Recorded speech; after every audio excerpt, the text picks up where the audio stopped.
Mimir, you never told me what happened with the stonemason's son. Hrimthur, son of Thamur. After completing his father's masterwork, the Great Wall of Jotunheim, he thought of nothing but making the Aesir pay for their crimes against the giants. Once he longed to fight Thor, but tragedy had brought wisdom to Hrimthur, and cunning. He observed that Asgard's walls were half-built and shoddy, for no Aesir god could be bothered with such tiresome labour. So Hrimthur adopted the guise of an ordinary man and made the Aesir an offer.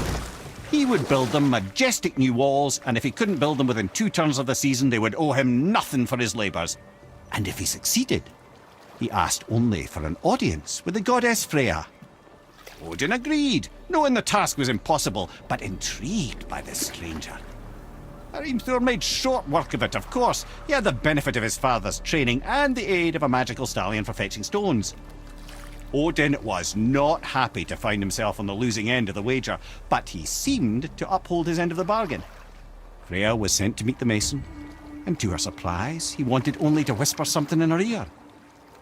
That being done, he made his way out of Asgard, and when he found Thor awaiting him at the gates of Midgard, he knew he had been double-crossed.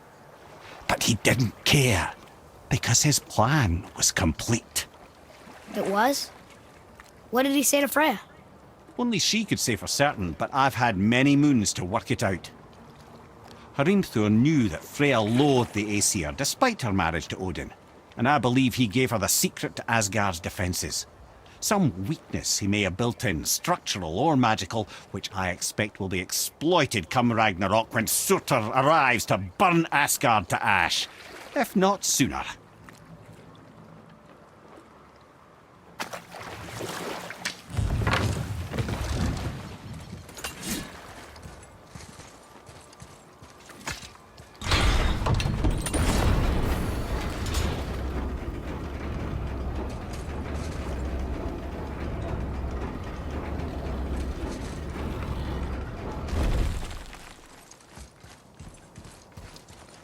Another name. Hildur! It's as if they've been made into a memorial to the Valkyries.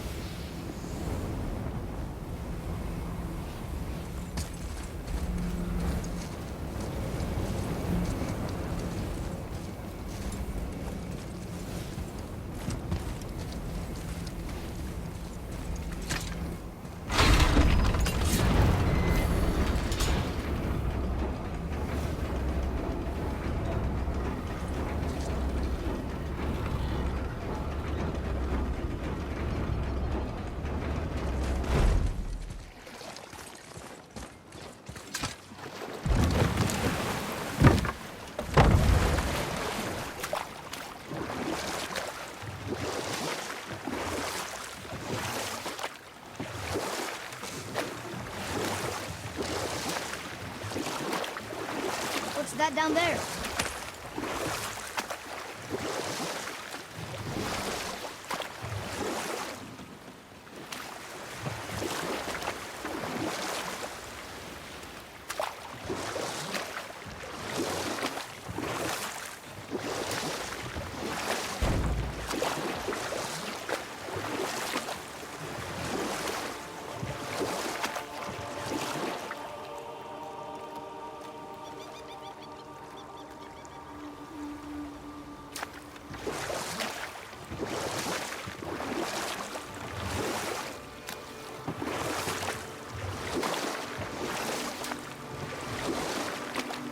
Mimir.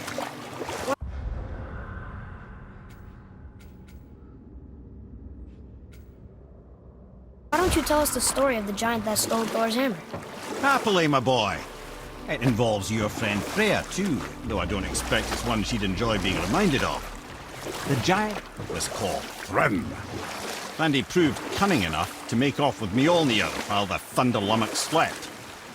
Sadly for Thrym, he didn't always think with his brain.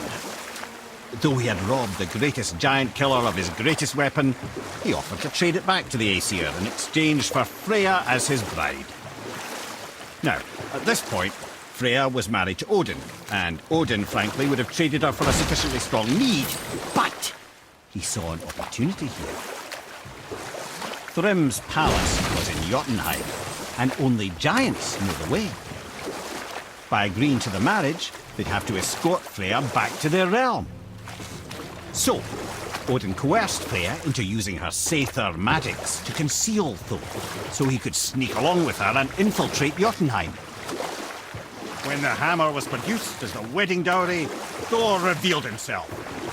He took back Mjolnir and wasted no time in smashing Thrym's skull, followed by every other giant present for the festivities. The only thing that put a stop to it was Freya, who wanted no part of this massacre. She cast a powerful spell that hurtled them both out of Jotunheim with no means of return. Odin was livid, hoping that Thor's foothold in Jotunheim would become his own. And oh, would he ever revenge himself upon Freya? What is the point of this story, Ed? Well, for Thrym, the lesson would be to keep his priorities straight. For Freya, it's that doing good has a price. For Thor, it's that no object of power makes you what you are. And if what you are is the biggest butchering bastard in the Nine Realms, nobody can take that away from you.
Father, I think you should see this.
Another name. Someone who loved the Valkyries enough to do this? I wonder. Who's the queen?